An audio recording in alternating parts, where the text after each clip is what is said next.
Well, good morning.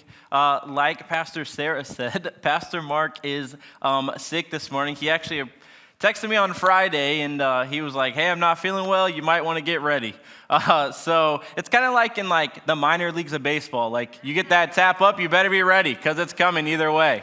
And so this is what puts the stay ready in and out of season to the test. Let me tell you.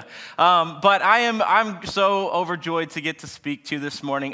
The title of my message this morning is Through the Storm. Through the Storm. And so I just want to start off by asking you a question. How many of you would ever say you felt like the waves of life are just crashing over you? By a show of hands, how many of you would say that this morning?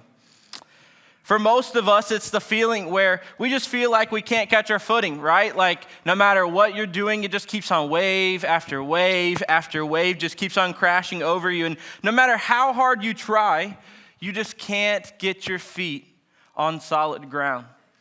One time, Sierra and I went to Florida, and if you know anything about the ocean, it's unpredictable, right? And so Sierra and I were at the ocean, and there was this pier, and we're like, you know what, it's pretty calm today. Like, close to the shore, the waves are not that bad. Let's go further. And so we're going further. We're like way out, almost farther than the pier went. And we're like, great. We're finally where the waves are big enough that we could jump and they'll carry us up, and we're just having a blast, and we're just jumping over these waves until we realized that our feet were not on solid ground anymore. And if you don't know anything about Sierra and I, we're pretty short people, so it doesn't take much for our feet not to be on solid ground anymore in deep water. And so we're just in this ocean, and we're like, this moment of in my head was like, oh no, this is what nightmares are made of.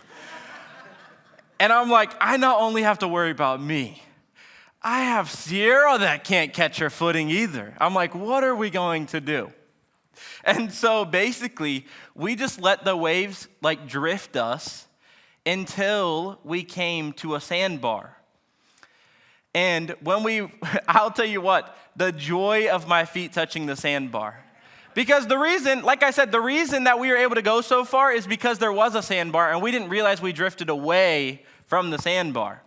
And so when we reached solid ground, we literally went straight back to the shore. We're like, I'm not even messing with the ocean anymore. I don't care how shallow the water is. We're going, all right? And so I tell you that story because no matter what Sierra and I did in that moment, it felt like our feet couldn't get to solid ground. And I remember a moment where I was trying to grab her arm and wade her with me so that we could both get to safety at the same time. You see, it was cool to be jumping out over the waves. That was fun. But whenever our feet couldn't touch solid ground anymore, it became scary for us. And the longer we were with the waves, the more helpless we felt. You see, there's a story in the Bible where the disciples get caught in a storm. And if you know anything about the story, the disciples get caught in this storm, and Jesus is literally with them on the boat. And yet, even though Jesus is with them, they're so scared of the storm that is surrounding them. You see, this story takes place at the Sea of Galilee, and if you know anything about the Sea of Galilee, it's at lowest sea level, and it's surrounded by mountains, which makes the perfect conditions for a perfect storm.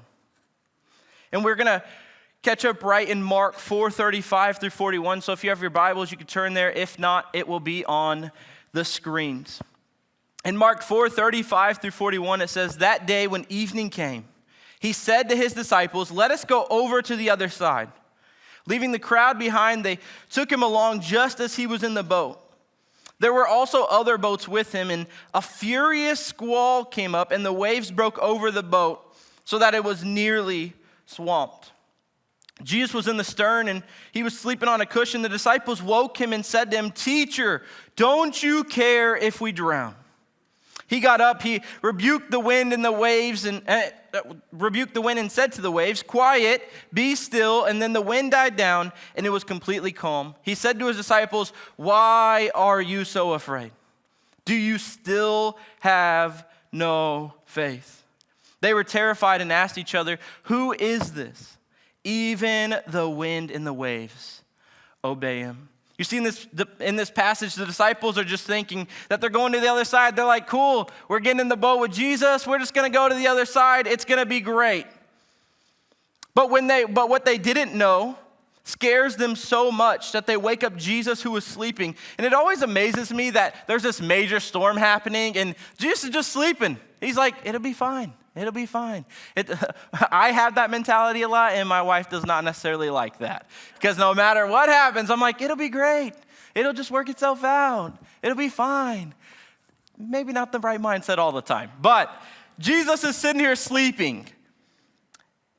And you see, Jesus was sleeping because he knew that no matter how big the storm got, that they were going to be okay.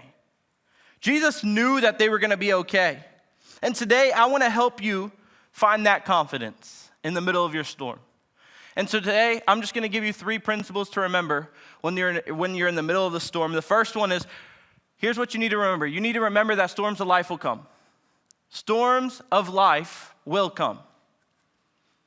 You see in verse 37, once again, it says, "A furious squall came up, and the waves broke over the boat so that it was nearly swamped." One thing I noticed in this passage is that it talks about a furious squall appearing. And this storm came out of nowhere, and the disciples weren't in any way prepared for it. And it amazes me that they thought this storm was bad, because if you know anything about the disciples, a lot of them were fishermen. And I'm sure these fishermen had seen some crazy storms in their time of being fishermen. If you've ever been fishing, you know. It's like a race back to the shore if those clouds start coming in. I have never taken a boat out by myself, mostly because, well, I don't know anything about taking the boat out by myself. I'd be the person that leaves the boat attached to the trailer and try to drive away. So that's my experience. I've only went with other people. But I remember being on the lake, and we were in the middle of this lake, and I'm looking at the guy who took me fishing like, are you not concerned about those clouds that are rolling in over there? Because I'm not the driver, and I'm not trying to tell you how to do your job. But those are looking serious. And I can only imagine the disciples in this passage thinking the same thing, like, Jesus, do you not see the waves and the wind? Do you not see what's happening around us? You see, the disciples weren't newbies to the boat life. They had probably experienced their fair share of storms, and yet here they are shaking in their boots over this storm. And it was because they weren't prepared for it. And maybe for some of you, a literal storm hasn't happened and appeared out of nowhere in your life, but maybe for some of you, your storm was a loss of a job. Maybe you just showed up to work one day and they said, hey, we're going to have to cut you. I know you have a family. I know that this isn't the most convenient thing in your life, but I'm sorry, you got to go. Maybe for some of you, it's a broken marriage. Maybe everything was great until it wasn't. And it leaves you asking God, everything was perfectly fine. Why isn't it now? Maybe for some of you, it was a bad doctor's report. Maybe for some of you go to the doctor, you're like, hey, everything's going to be fine. I just had my checkup. Until everything wasn't fine. And it leaves you asking, God, what even is going on right now? Maybe for some of you, it's financial struggles. Maybe for some of you, you're like, our finances used to be great. What happened? Or maybe for some of you, they've never been great. And God, I just feel like I can't get out of this. And yet maybe for some of you, it's just a miracle that you've been praying for a long time. And you know God is faithful. You know you can trust him, but the longer you're waiting for your miracle, you can't help but think, God, do you care? God, do you care about me? God, do you care about what's happening in my life? You see, no matter what your storm may look like, we've all experienced them, and the ones that usually hit the hardest are the ones that we aren't prepared for. I always like this quote from the great theologian Mike Tyson that says, It isn't the hardest punch that always knocks you out. It's the one you don't see coming. You like how I called him the great theologian. All right. But it's not the punch that you see coming. It's usually the one that you don't that knocks you out. And if we're going to survive the storms of life, we have to be prepared for them because they're going to come. And when I think of this concept, I think of a weather alert system, okay? How many of you in the room know what this is? Wow. How many of you are surprised I know what this is? Yeah, I got more hands for that than I did about people knowing what it is. If you don't know what this is, back in ancient times, they used to put these in their houses so they know that dangerous weather is coming. And the only reason I know what this is because my grandpa always refused to get a cell phone, so he did things the old school way. This was the most annoying thing ever if a storm was coming. It was like the TV alert, that's exactly what it sounded like. It's like, dangerous weather coming in. Like, it's like, come on. Like, Grandpa, get an iPhone, all right? It'll tell you on the weather app. I'll show you how to use it. But the thing about this is, it can tell you that dangerous weather is coming all day long. It can alert you of the storm. But if you don't have a plan, it doesn't matter. It can alert you of the storm. It can give you 5 hours notice. But if you don't have a plan in place, if you don't have an emergency plan, it doesn't matter. You see, you can hear the sirens all day, and you can hear the weather alerts, but it's worthless if you don't know what to do after the sirens hit. And it's the same thing in our walk with Christ. When the storms of life hit, if we're not in tune with our emergency plan, which if you don't know what the emergency plan is, it's right here. If we're not in tune with our emergency plan, we're going to be freaking out. I know you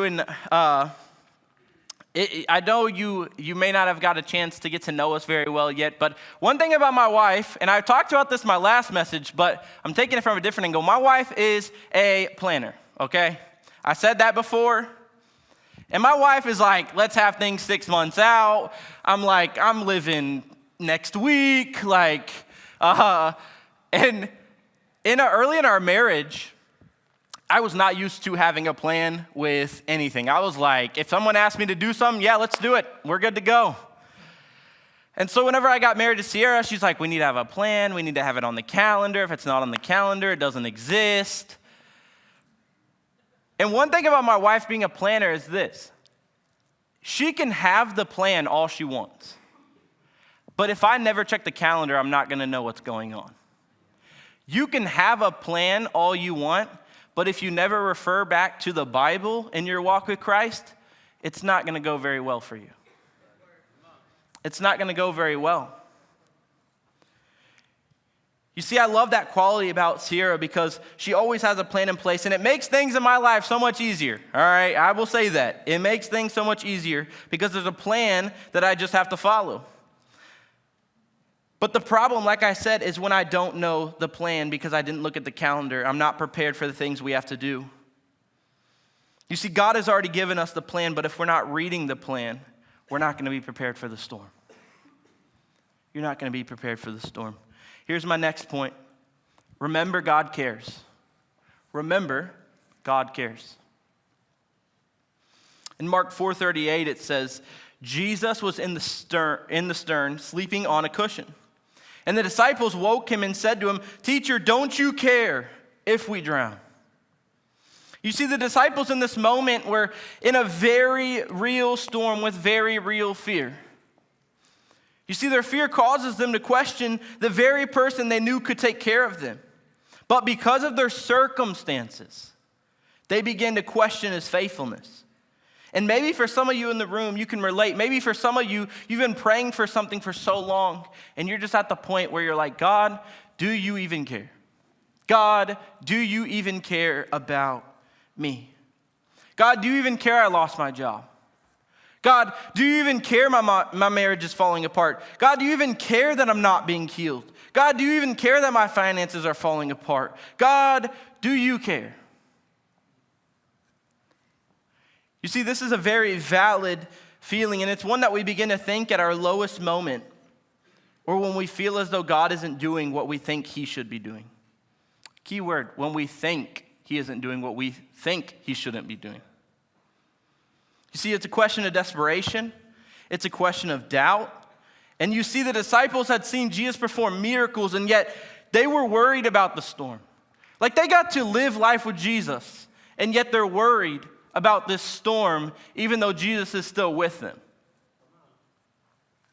And I think if we're honest, sometimes we can get so concerned about the storm that we forget what God has done in the past. When they're in the midst of the storm, they're like, God, why aren't you saving us? Never mind all the miracles they got to see him do. Never mind everything they got to experience in front of their own eyes. Sierra and I had a moment like this in our own life where, sorry, I noticed my shoes untied.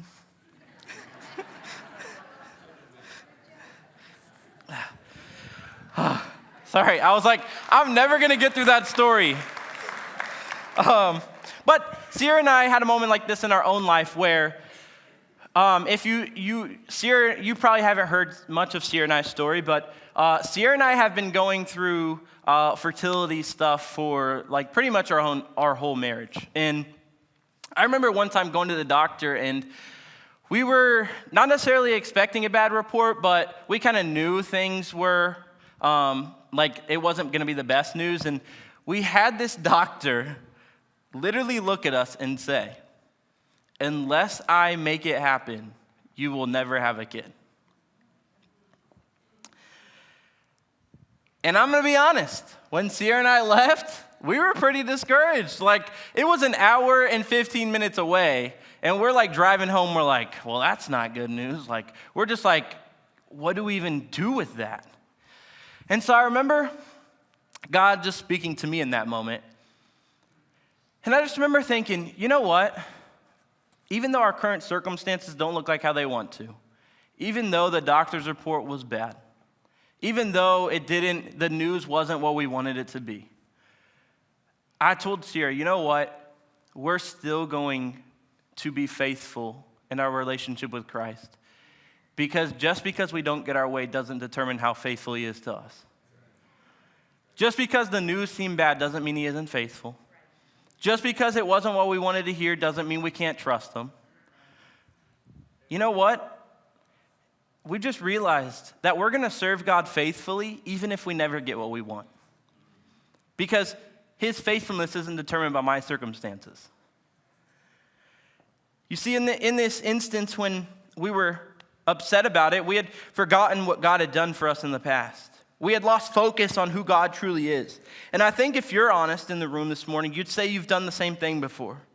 You see, when we have these points in our lives where we can't control the outcome, we start forgetting what God has already done. And we start forgetting that he cares for us and that he loves us. But whenever Sierra and I shifted our focus, we started to realize that God does care about our situation. And it may not be happening when we want it to, but he still cares about us. And when we started focusing on God still being good, even when we don't get what we want, we realized that even though God may not be doing what we want, he still cares about us. And so there's another part of that story to where Sierra and I had been just going to fertility doctor after fertility doctor for a long time. Even after that, we were like, you know what?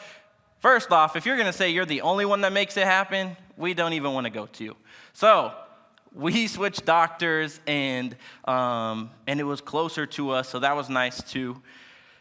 So we ended up going through all this stuff, and this past summer, actually, before we moved here, Sierra and I did get a positive pregnancy test. But a few weeks later, we realized that she had lost the baby. And I tell you that not to be like, God still hasn't answered us. I tell you that to say, if I didn't have the foundation of that moment with God in the car, saying that, God, you still care about us, you still are faithful, we still trust you, 2 years prior to that, I would have never survived the storm of having a positive test and still losing it. You see, in that instance of losing our baby, my foundation was never shaken in my relationship with Christ because of the foundation that was previously built before. You see, I don't know what it is for you today, and I don't know who this is for today, but maybe you just need to hear it from someone that God loves you and he really does care about your situation. You may have forgotten what he's done for you, but he hasn't forgotten about you. And you're going to make it through your storm. It may feel like you're stuck in the middle of nowhere, but God's with you right there in the middle. In Isaiah 43:2, it says, "When you pass through the waters, I will be with you. And when you pass through the rivers, they will not sweep over you. But when you walk through the fire, you will not be burned. The flames will not set you ablaze." You see, when you're going through storms, God's right there with you. But the question is this: do you have the faith to provide that he'll provide what you need? Do you know that he cares for you so much that even if you have to wait for a miracle, you'll still be able to praise him in the waiting? Because there's one thing I know, and it's this. This is my last point. Remember, God's already working out what you're worried about. God's already working out what you're worried about. In verse 39, it says, "He got up, rebuked the wind, and said to the waves, 'Quiet, be still.' And then the wind died down, and it was completely calm. He said to his disciples, 'Why are you so afraid? Do you still have no faith?' And they were terrified, and they asked each other, 'Who is this? Even the wind and the waves obey him.'" I think a key part of this passage is that Jesus didn't ask what they were afraid of. He knew what they were afraid of. His question to them was, "Why are you afraid?" God knew what they were afraid of, but he wanted them to realize why they were afraid. And I would ask you the same question today. Why are you afraid? God knows what you're worried about. God knows what you're afraid of. God knows what storms you're going through. The question is, why are you afraid if he's walking with you through it? And I'm not saying your circumstances aren't real. I'm not saying that fear isn't real. I'm not saying that what you feel isn't real. I'm saying that one thing that I know is that God is faithful even when I don't get what I want. And so if he's faithful even when I don't get what I want, even when the storms seem overwhelming, why would I not trust a God like that?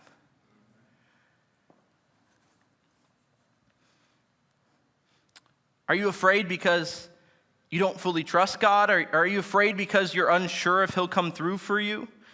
Maybe even for some of you, it's because you feel he hasn't come through in the past, so why would he now? But maybe for others of you, it's because your situation seems too big for him to be able to come through. And for some of us in the room, we're letting the storm determine our view of the faithfulness of our Savior. You see, Jesus earlier in this passage says, that day when evening came, he said to his disciples, "Let us go over to the other side." Jesus told them, let us go over to the other side. He didn't say, I don't know if we're going to make it, but let's hop in the boat and see what happens. He said, let us go over to the other side. And if Jesus said, let us go over to the other side, then how come the disciples couldn't trust that they would make it? It's because they let their circumstances determine their view of his faithfulness. And I would ask you the same question this morning.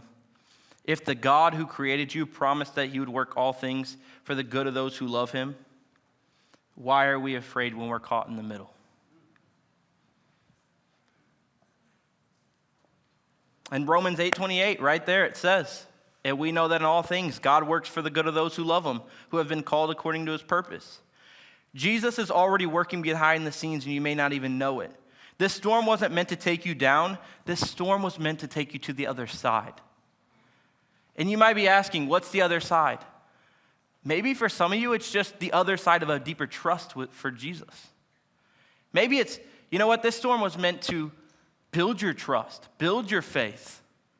And I know it doesn't seem like it in the middle, but like I said, if I wouldn't have had that bad doctor's report and already had the foundation that I was going to trust God even when it didn't make sense, then I would have never survived when Sierra did get a positive test and then it still did not happen.